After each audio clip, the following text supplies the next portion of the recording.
plan to apologize to the family of Alex Peretti?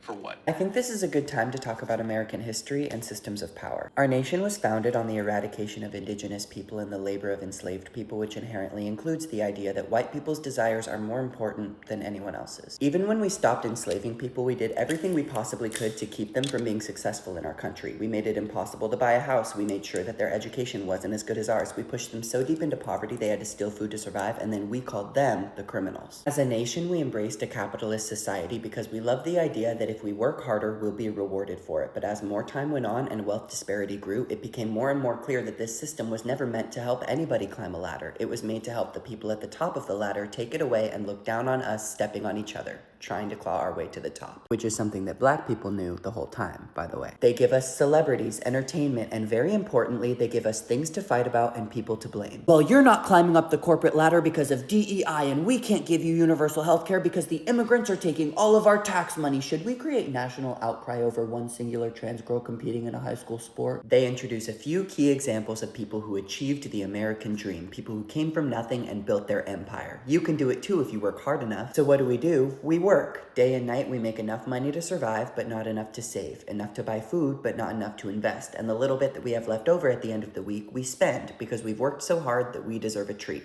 And it's true. What we don't realize is that our boss, who's on his yacht in Turks and Caicos making money off of the labor that we're providing, also owns the company that you decided to visit to treat yourself with. You earned your money just to give it right back to him. And thus begins the cycle of how a rich man gets richer. You might get a raise, you might get a promotion, but they still have you hooked. You're sad that you're wasting your life away, and consumerism is the answer, whether it's food, a new outfit, or tickets to the game. We often say that we can't wait for Trump to kick the bucket because everything's gonna be so much better when he does, and trust me, I get the sentiment, but Trump is not a disease. He's the direct product of a disease system that's working exactly how it was designed to. And unless we address the root of all of this, which is the greed of white men in a capitalist society, we will have another Trump in the future.